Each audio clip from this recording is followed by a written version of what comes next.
Hey, everybody. Movie retrospective time. Yeah. Here's a movie that I am amazed that Tom has never seen. I've never seen this fucking movie. Never seen. Never seen it. It's just amazing to me. Yeah, it's amazing Fight to Club. me that you had never seen it. Fight Club is not a good movie. Fight Club is a fucking great movie. Well, of course it is. Everybody Yeah. knows that. I've been hearing about it, off and on for a long time, but I never had a chance to see it. Just never got around to it. And it was not what I thought it was. It's not what I expected. It's fucking pretty cool. Deep. Got some weird twists and shit. Yeah. And they called a lot of stuff right about humans and human nature, and I didn't see it coming as it was starting to unfold. It was badass. Very badass. It's interesting because, so even though the first two rules of Fight Club are you're not supposed to talk about Fight Club, we're talking about Fight Club. Yeah. So this came out in 1999, obviously, directed by the awesome David Fincher. Yeah. Who has made so many good movies, you guys. Fucking Zodiac, Seven. He worked on Mindhunter, the TV series. He did Gone Girl. He's done like so many fucking classic movies. Yeah. And this is definitely one of them. Now, this was based on the novel by Chuck Palahniuk, this was his first novel, I think. I read it a long time ago. I think the novel came out in 1996. I don't know this guy's background, but whatever influenced him, he was right on about military cults and what a warrior cult is. That's what this is about. And if you're not a regular to the show, I've had a good military career and a paramilitary career, working for law enforcement type stuff in support roles, but coming out of the 101st Airborne Division, 1st 327 Recon, 1st 506 Infantry, up on the DMZ in Korea, fucking some operations in the Middle East. I'm very familiar with warrior cults. The Army is a huge warrior cult, and I was like out of some of the cultiest of the cult warrior cults. Just fucking Google 1/327 Recon Platoon. And we're in there, man. Fucking hell yeah, this is what a warrior cult is. And I didn't see this movie coming. It started slowly, and then I realized that as the story unfolds, all this shit's happening to serve a bigger purpose, and things aren't as they seem. At the end, you're like, oh, okay. All right. I don't know if I want to... I guess we can spoil the twist eventually. Everybody has seen this movie, except you. Except me. Yeah. And everybody knows what the twist is. Yeah. This dude's mentor that's fucking teaching him to be a badass, you find out that it's his alter ego, that he's talking to himself. Kind of like something out of Venom. He's very much like, you pussy, he's got this inner demon that fucking drives him to fucking more and more higher and higher heights, in terms of fucking physical performance and combat effectiveness, to destroy a bunch of fucking banks. It's terrorism, basically, economic terrorism. And he's fucking created a huge warrior cult to support him. And it just happened without him knowing that he did it. He thought this other guy did it. It's badass. It's good. It's a good flick. Well, he's kind of like a Batman villain. Kinda. Yeah, he's kind of like a Batman villain. It's interesting because, there have been dissertations written on this movie, okay? This is one of those movies that, and you see this a lot with these kind of movies that become like huge cultural phenomenons like later on. When this came out in 1999, it didn't do all that well. Like, it did okay, but not as well, and the studio executives didn't really like it. I don't think they knew how to market it. In 1999, so I think that the marketing, what I can remember of it, it kind of focused just more on the fighting, but that's not really what the movie is about. And I don't really think that they knew how to approach it. And I don't know if it was just the marketing or just people weren't ready for it at the time, or people didn't get it, or I'm not really sure like what the problem was. But when it came out in the theaters, it didn't do all that well. It kind of got, a mixed critical response. People didn't get it, I don't think. Yeah, it might have been that. But then, like, when it came out on DVD and stuff like that, it started picking up, like, a massive cult following in a lot of the same way that stuff like, like Office Space or Idiocracy or something like that, where, it didn't really do that well in the theater. But then, like, when people started seeing it, there was, like, a huge word of mouth thing. And soon, like I said, everybody... that's why I was amazed that you had never seen Fight Club, because it's so... penetrated into American culture that I'm always like surprised when people haven't seen it. Yeah. Just because. Well, as you would think that, Fight Club's just about some dudes fighting in a club. No, not really. It's not. That's not really what it's about. Yeah. I mean, that is in there. It is violent and stuff like that, but that's not really what the movie is talking about. It's about this dude who's got a split personality, and I guess you could say his dark side alter ego is driving him to do all this stuff. And one of the things that they do is that he's bringing people into this warrior cult and he's toughening them all up. He even recruits from all these self-help groups and everything. But he's doing it subconsciously, kind of under the direction of this higher ego that he has, a super ego. And this super ego is like better than him, better looking than him, more funny, more sexually fucking aggressive. He's everything he wishes to be. He thinks it's his sensei, basically, or his platoon sergeant or his friend or something. No, it's him. He doesn't realize it, But he builds a damn warrior cult out of this fucking underground fighting club. There's a bigger purpose. It's just to get them to teach them. They slowly turn into a damn warrior cult where they're honoring the fallen dead and fucking doing all kinds of stuff. And they're ready to sacrifice their lives for a bigger cause. It's a lot like kind of some of the Batman villains are being shown as, but this one explains how you do it. It's almost like a how-to manual. And having personal experience, everything shown in this movie would work. That's the way people are under those conditions. You just have to find the right ones. Yeah, I kind of feel like the interesting thing, and like I said, there are several different, I guess, interpretations of this movie if you really want to go. I don't know if interpretations are there, because I think it's pretty straightforward, but I mean, there are different like angles you can come at it, Yeah. A lot of people have said, I think a lot of people resonated with the first half of the movie as a critique of capitalism.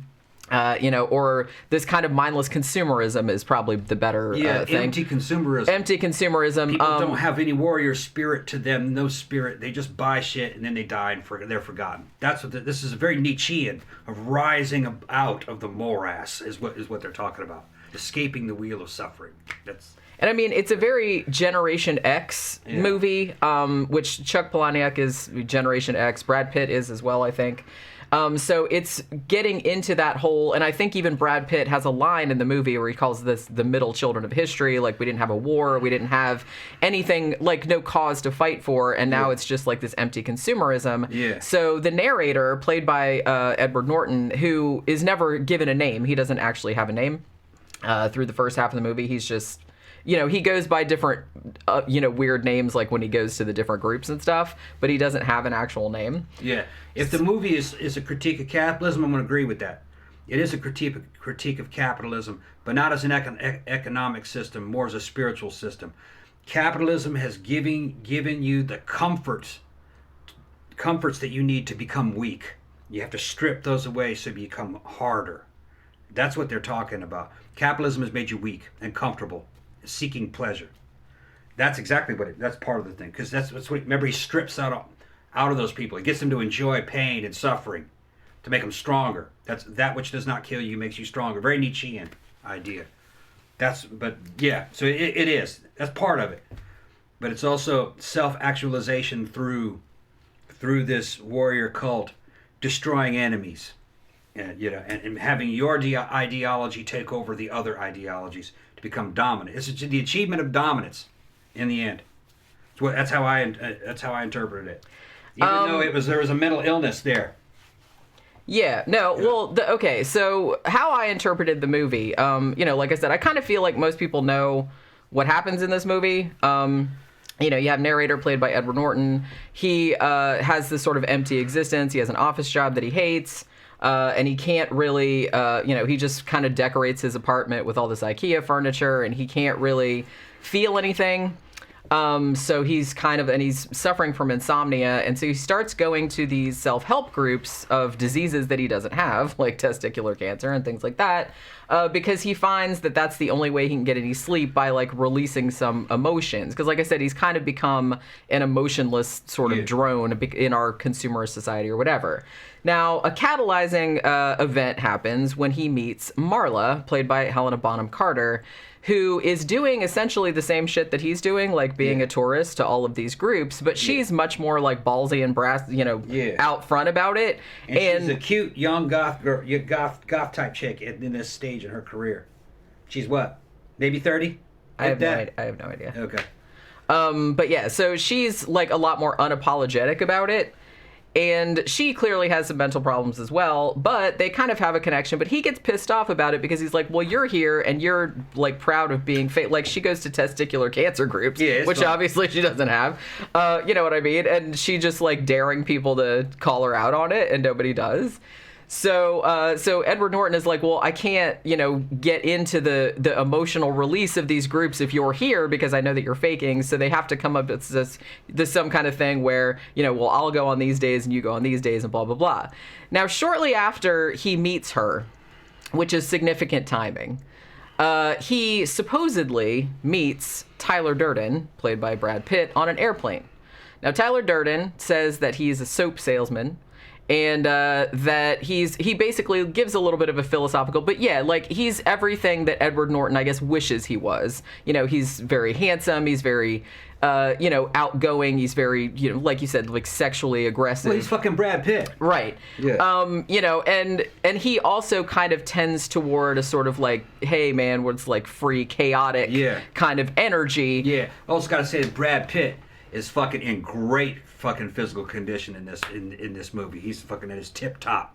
Well, they trained motherfucker's cut, man. They trained both Brad Pitt and Edward Norton in like all mixed martial arts. They did all that kind of stuff like before they did this movie. Brad looks fucking cut as fuck in this. He does look really good in this movie, But and they did do, even though the fight scenes were choreographed, they said that they actually did say, hey, just like wail on the people, you know what I mean? Because they wanted it to look as realistic as possible. So he meets Tyler Durden, and Tyler Durden it's interesting because at first, it seems like Tyler Durden is like helping out because he's just kind of like, well, you're too buttoned up or you're too worried about your consumerist whatever. They end up living together after Edward Norton's apartment mysteriously explodes. So he ends up living in this ramshackle old house with Tyler Durden, and there kind of becomes like a love triangle thing between the two of them and Marla, where Tyler Durden is just like fucking the shit out of Marla, and and like the narrator is getting all pissed off about it and everything. Fucking all beaten down in this fucking bombed out old fucking house, and he's fucking banging away on this chick that he likes, you know what I mean? And it's funny. She comes down, fucking, and then she's trying to talk to him, and fucking he kind of turns on her, and fucking his boys keep get her out of here, and he don't tell him, don't even, don't talk to her about me, that kind of shit is another thing, and he's got to kick her out, which is funny because you don't know it at the time you watch the movie, is that from her point of view, she doesn't see two dudes, she sees one, the other guy's telling him to kick her out, and he's feel all cucked out over himself. Well, I mean, from her point of view, he just seems like psycho. Schizo. Yeah. Right. From his point of view, there's another dude in the house who's banging her.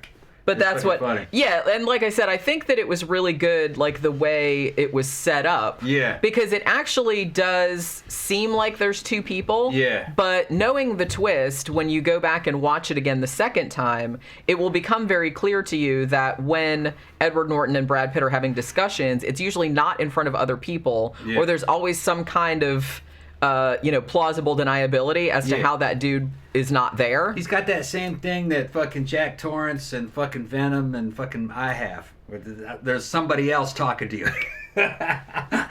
He's got that same thing. Yeah, but to everyone else's point of view, it just looks like he's either punching himself in the face or he's talking to himself or something like that because he sees another person. I knew something was up because there's a couple times in the movie where he turns and looks at something. You can see the flash of a person standing there. Yeah, there are single frames of Brad Pitt prior to his introduction to the film. I believe there are 4 of them. Yeah. Because that ties back to one of Tyler's things is one of his agent of chaos type things, is that he likes to take a single frame of porn and splice it into like a family movie, like when all the kids are there. So it's like they're, and so, Edward Norton even turns to the camera and says, they don't know they saw it, but they saw it. Yeah. And interesting so there's like single frame flashes of Tyler Durden, if you didn't notice. And there's also right before the end credits, I think, there's also a single frame of porn. I think it's like a flaccid dick or something. Yeah. That you can see like right before the credits. So when I saw a couple of those flashes in the movie, I realized that either something's not right with the reality we're being shown. Yeah, that's a hint that he's not a real person. Right. And it's like I said, it's instructive that Tyler Durden doesn't appear in Edward Norton's life until after he meets Marla. Because the thing about Edward Norton's character is that he has emotionally shut off, right? Yeah. And so he is unable to deal with his feelings toward Marla, and he feels perhaps inadequate or, whatever it is. So that's kind of like the catalyzing agent for him to like come out with this other personality that has all these things that he wants to be, or that he perceives that she wants. You know what I mean? So that's kind of where all of that is coming from. Now, after a time, though, Tyler starts getting a little bit out of Edward Norton's control, in the sense that Edward Norton is still having this really bad insomnia, which is not insomnia because it's just he's going and doing Tyler Durden shit while he's supposed to be sleeping, so he's not actually sleeping, even though he thinks that he is. So Tyler Durden is essentially...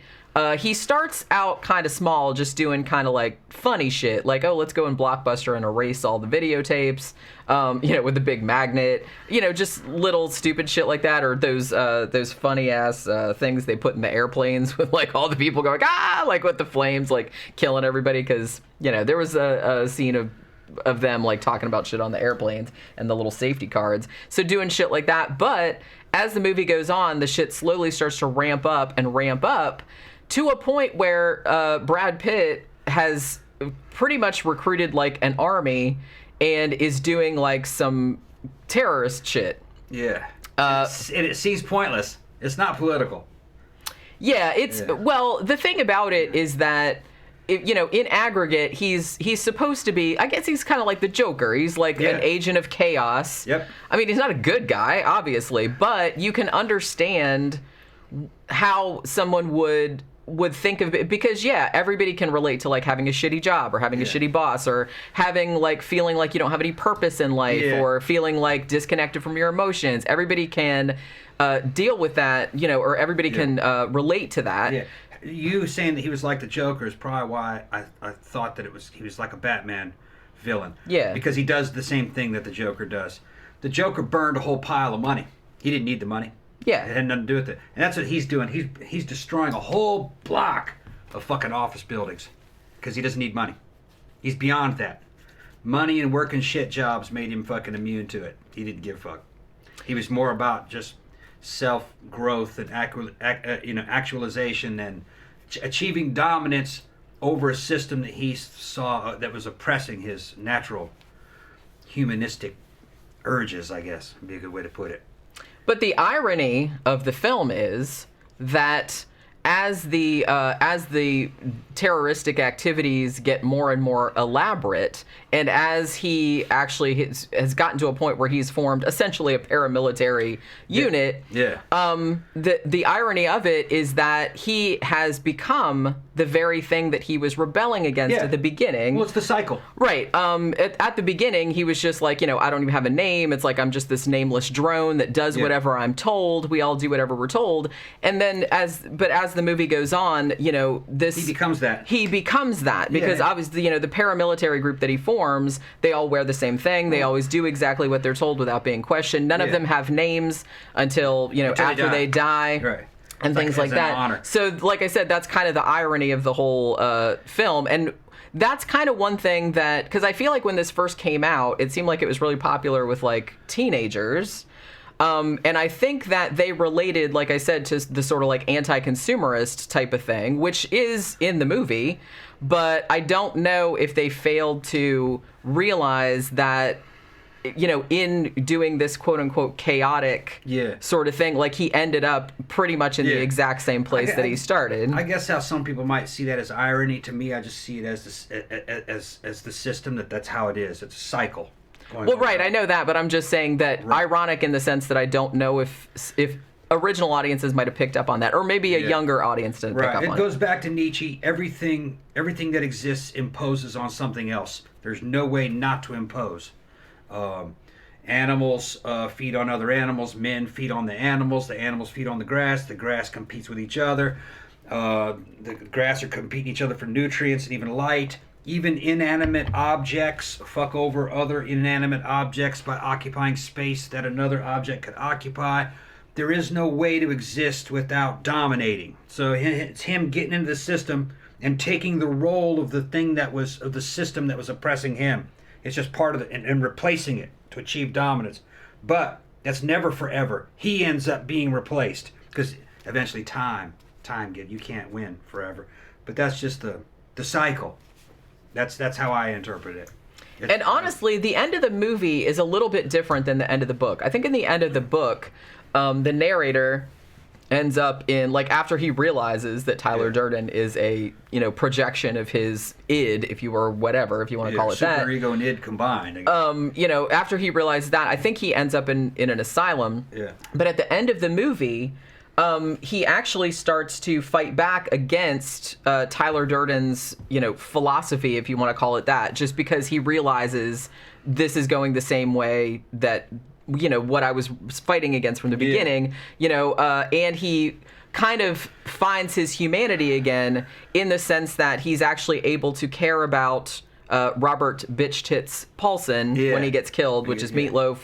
When he gets killed, he actually cares about that. He cares about the woman in the cancer group, Chloe, and he actually asks Marla and is able to tell Marla that he really likes her and he cares about her. He doesn't want anything to happen to her. So it seems that at the end, even though all the shit does blow up at the end, and he does shoot himself in the face in order to kill the Tyler Durden part of himself, but he does live. Yeah.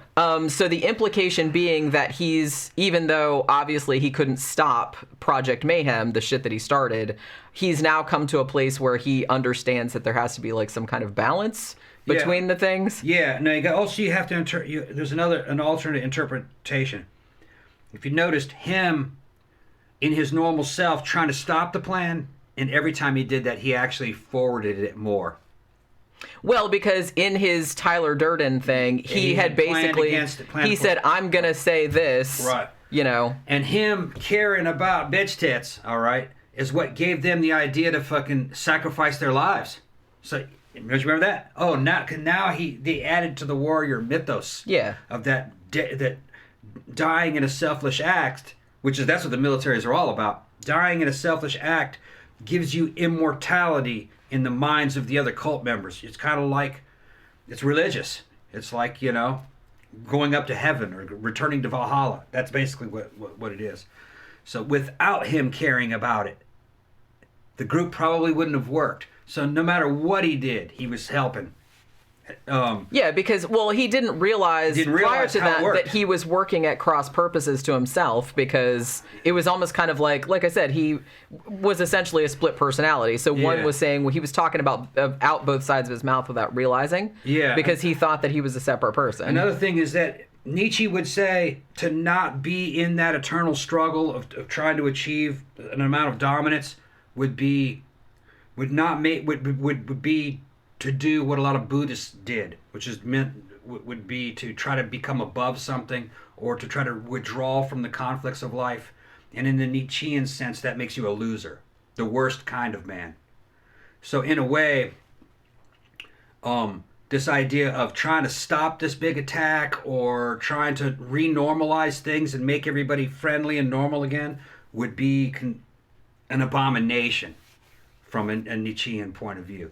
And even his lesser self was set up by his superior self, if that's what, even when he tried to foil it, it was set up already that he actually just improved it. And I think it's also taught about, which may be like they're talking about the duality of man, that it's inescapable. You know what I mean? That it's inescapable. That even if you're a loser, in a way, you're kind of empowering winners, even if it's within yourself. That's how I interpreted it. But that's Nietzsche and Schopenhauer and Buddhism.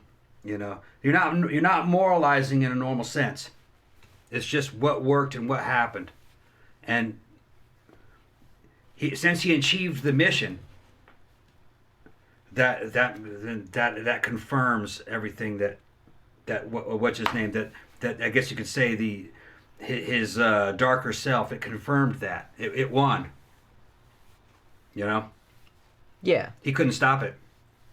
Well, yeah, because he didn't realize until too late what was going on. Now, in that philosophy, that victory is only temporary, because in the nature of the universe, you're replaced, just like everything else.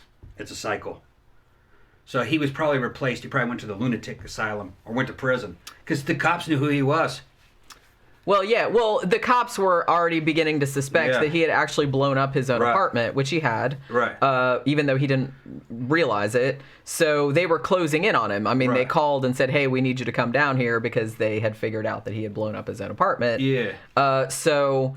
Yeah, in real life, he's not going to escape. No, it was like a suicide attack in a certain way. It was just him achieving dominance over what he saw as an oppressive enemy, which were those bags. That's what all it was. And he was ready to give his own life to get it done. That falls right into Nietzsche. Nietzsche says it's better to die believing, and it's better to die fighting for what you believe in and go down in a hail of bullets than it is to live as a slave or a loser in the face of an enemy. So it's like a death before dishonor, kamikaze mentality. That choosing life is failure in that sense of the word, in that situation. A lot of stuff in this movie too about fear of emasculation.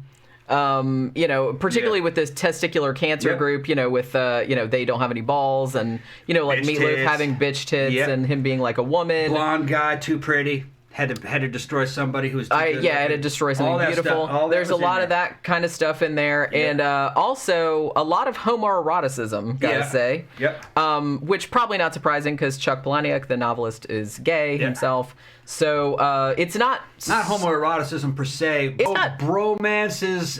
It's not super overt, but there's some scenes in there. There's undertones. Yeah, there's definitely some lines in there that could definitely be interpreted. It's like sexual hierarchy between dominance and who's the bitch and who's the man. That type. I mean, that whole scene with like where Edward Norton is in the bathroom and then Brad Pitt is in the tub. Yeah. And then Brad Pitt saying something like, "We're a generation of men raised by women. Do we really think more women is the answer to this?" Right. Yeah. And hypermasculinity. Right. So it's kind of like this whole. So that's what I meant by homoeroticism. And like I said, there have been whole papers written about this movie in that context as well. Leather daddyism. Yeah, Which that flows right into what I was saying before about these Nietzschean warrior philosophies, which that's Ernst Röhm in the essay. They were just like that. They were the ones that founded old Nazi party. They were fucking leather daddies. Conveniently erased from history, but look it up. Ernst Röhm, bad motherfucker. World War One. He was a World War One hero, all battle scarred, and he was just predatory. That was a men's rights organization, is what they called it, and that was a euphemism for leather daddies. Yeah. Yeah. The director, David Fincher, which I thought this was very interesting, he called Fight Club a coming-of-age film like The Graduate, but for Gen X. Yeah.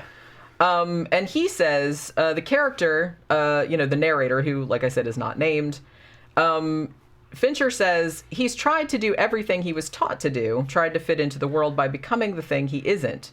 He cannot find happiness, so he travels on a path to enlightenment in which he must kill his parents, God, and teacher. Yeah. So his parents are dead at the beginning. I guess he says like his mom is dead and his dad like took off when he was 6 or whatever. Killing God, more Nietzsche. Yeah, and then killing his teacher in the end. So metaphorically killing Brad Pitt, that part of him that taught him, like his sensei or whatever. Yeah. And David Fincher argues that that's how he had to complete his self-actualization by killing his teacher. Wasn't there a Nietzsche quote about becoming a dragon? If you chase a dragon too long, you become... Or something like that. I think they said that. Yes, there's a Nietzsche quote. I don't remember if it's in the movie, but... Somebody says something that equates to that, I think, in a movie that we saw recently, and it might have been in this movie. Because sometimes we'll see two of them in a day. Yeah, I don't remember it being in this movie, but it might be. Okay. I mean, you know what I mean? We did actually have because this is actually the second or third time I've seen this. Yeah. Like I said, this is one of those great movies where watching it a second time, knowing the twist, it's way, way better because now you can kind of see there's like all these little Easter eggs in this too where, the first half of the movie, which is very like talking about how consumerist and how everything is like taken over everything. Yeah. In the background frame of like almost every shot is a Starbucks cup. Yeah. They just like stick them in the back like all the time because he's trying to like make a statement about the like ubiquity of like these massive brands and everything like that. Yeah. So, but he did it like in sort of a subtle. Before sort of I forget, so to answer anybody else's questions, when I was talking about Nietzsche was saying it's better to go out and basically a kamikaze attack than to live as a slave or to live in a defeated state. Some people might be like, well, what kind of life is that? That's, how is that life affirming? Well, in this thinking, you're going to die anyway. You're going to die eventually from old age. You might be 20 or 30, might be 40. You might be only giving up 10 years of your life. And this sacrifice is supposed to be honored by your cult. It's a human sacrifice, your own, and it's to allow other things to live. That's the idea. You're getting rid of something that's bad, something that's oppressive, and when it's gone, it will allow other things to rise up out of the fucking morass of life, because that's the Nietzsche kind of looked at. It's kind of like the Force out of Star Wars. Out of the fucking swamp of life, great things sometimes come, and you have to allow it. You have to allow these things to come into being so the cycle can roll forward, and that we may or may not live in an afterlife afterwards. It doesn't matter. I think Nietzsche would say we probably don't, but maybe our soul or our energy might be converted into something else that he would call the will. And this movie is about will. It's about willpower.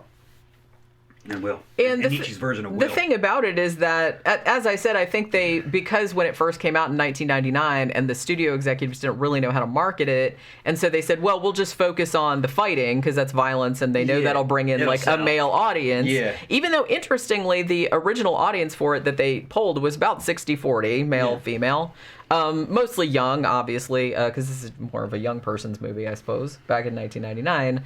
But that's what I meant, though, when I said that even though they focus very much on the fighting and the violence, and that is a part of the movie, that's not really... I mean, they're not fighting for anything. They're just fighting because they don't feel anything, and they need to feel something, and they're trying to learn to kind of maybe tap back into their savagery or tap back into a thing where...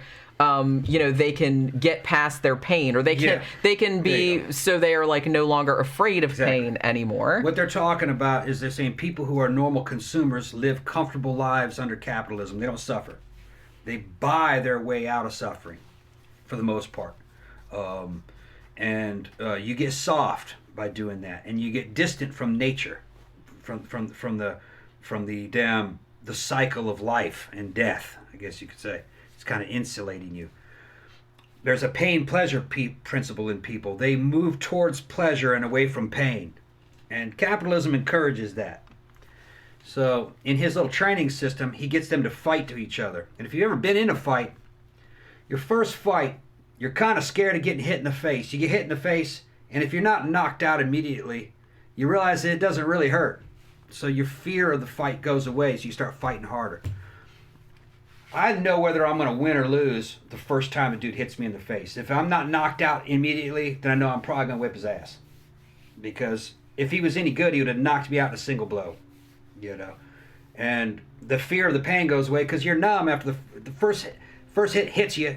It's like shaking a camera. You might black out for a second or see stars, and then after that you don't feel any pain at all or any fear. You just double, triple, quadruple down into it.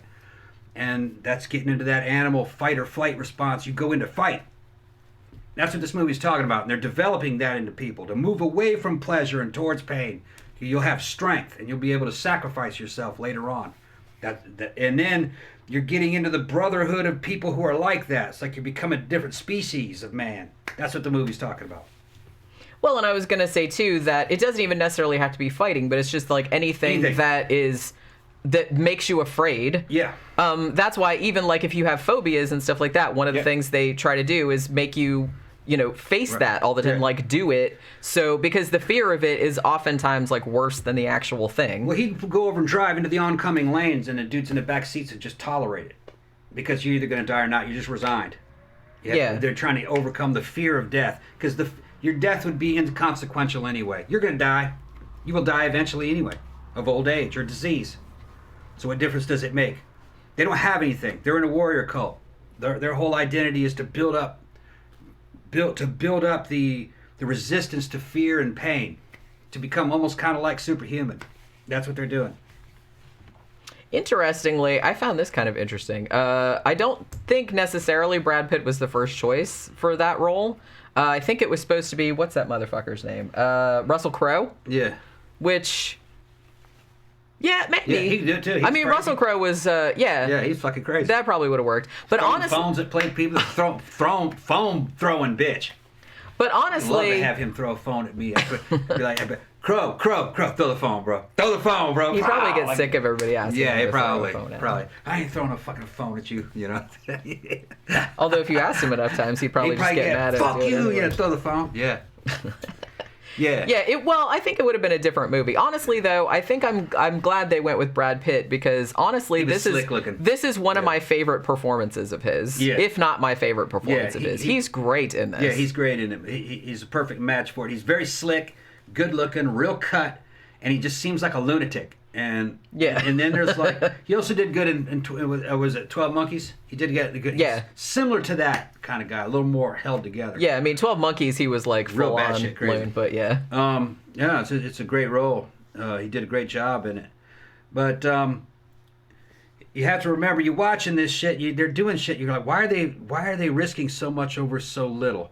This is a spiritual journey for them. They're reaching what some Buddhists would probably call enlightened indifference, to where they know that they could die, but they're just letting it go. So what? It doesn't matter if we live or die. Which that's what you have to be like that to be a damn kamikaze. That's basically what we're talking about, being a kamikaze. Certain advantages to being a kamikaze. You can't threaten a kamikaze. They tried to threaten this dude at his job, and he out kamikazed the fucking boss. And then boss was his bitch, had to pay him for the rest of his life. Yeah. So, which again was kind of like tied back into what I was saying before about critiquing the consumerist culture, but then becoming that because at the end of the film, the fight clubs have become quote unquote franchised, and the fact that he essentially bribed his boss or terrorized his boss into just giving him checks for not showing up, he's like, oh, we now have corporate sponsorship. So that didn't weaken it, that strengthened it, because now they were everywhere. He had a massive army. After that, that's how he ended up finding out that he was actually Tyler Durden, because he was going looking for Tyler Durden, who abandoned him, just like his dad did. They were kind of like playing with that, and then people were like recognizing him and calling him by that name, and he didn't know what the fuck was going on. People like to pretend that they can achieve moral superiority over an oppressive force. No. The reason why the force is oppressing you is because it's better than you. It's using techniques and it has strengths that you don't have, and it's using those against you. The only way to beat it is to get those same strengths and take it away. So you are the one with the swords and the axes and the banks and the money, and that's what he did. You can't do it any other way. And that's Nietzsche, too. Stop trying to moralize the shit. Just use what works. The reason why you're being oppressed is because there's an enemy using something against you that works. And that's what you need. That's the tool that you need. Same thing as with conventional armies. If you live in a regular country, they tell you this is all this asymmetrical warfare, that's all terrorism.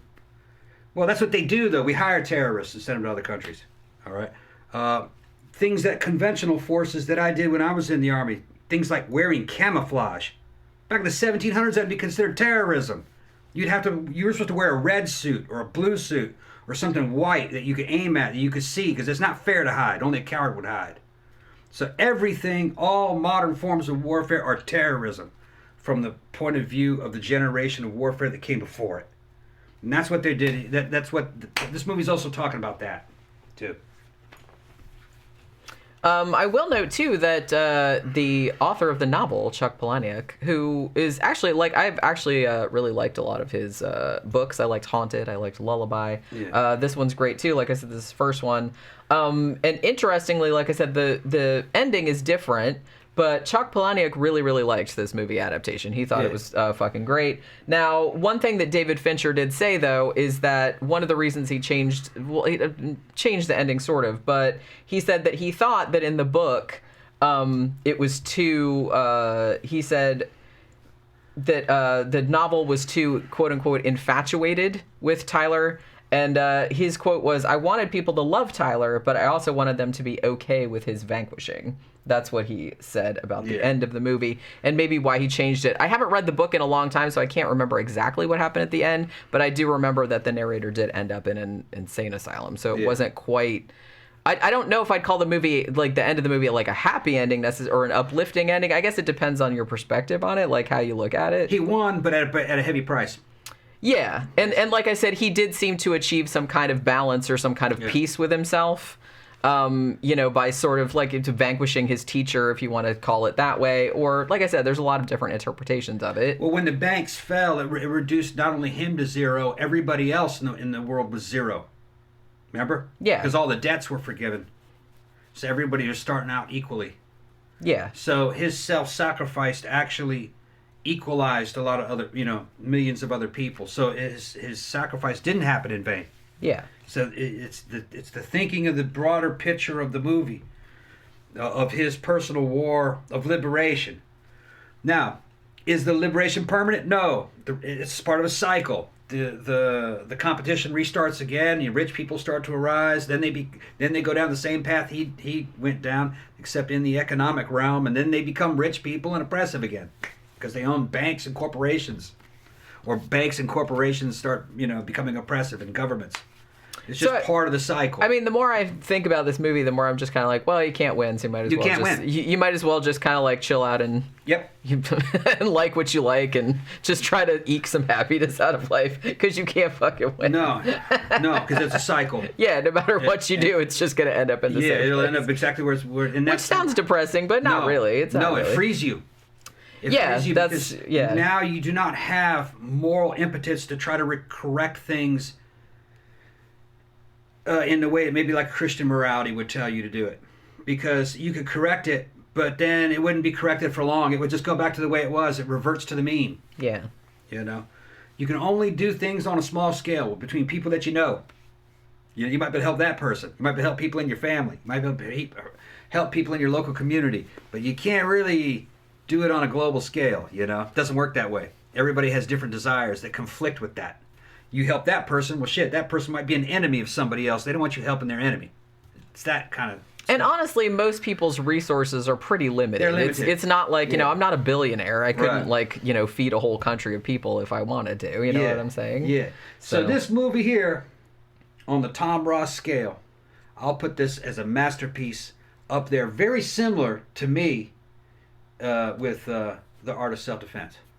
I thought you would find that comparison. Yeah, very similar. Because I was kind of thinking that we were watching it. Because like I said, I was amazed you had never seen it. Yeah. Because, I mean, this is such a fucking classic. Yeah. And like I said, it's one of those ones that it seemed like it came out maybe a little too early. Maybe people just weren't ready for it, or they didn't really know what to make of it at the time. But then over time, now it's just kind of like everybody. Yeah. I feel like everybody in the world has seen this fucking movie. Fight Club is the alpha's vision of the problems of life and reality. And then Art of Self-Defense is more kind of like from the beta's point of view. But they're equally true. A lot of things just like Obi-Wan said, many of the things we believe in depend upon a certain point of view.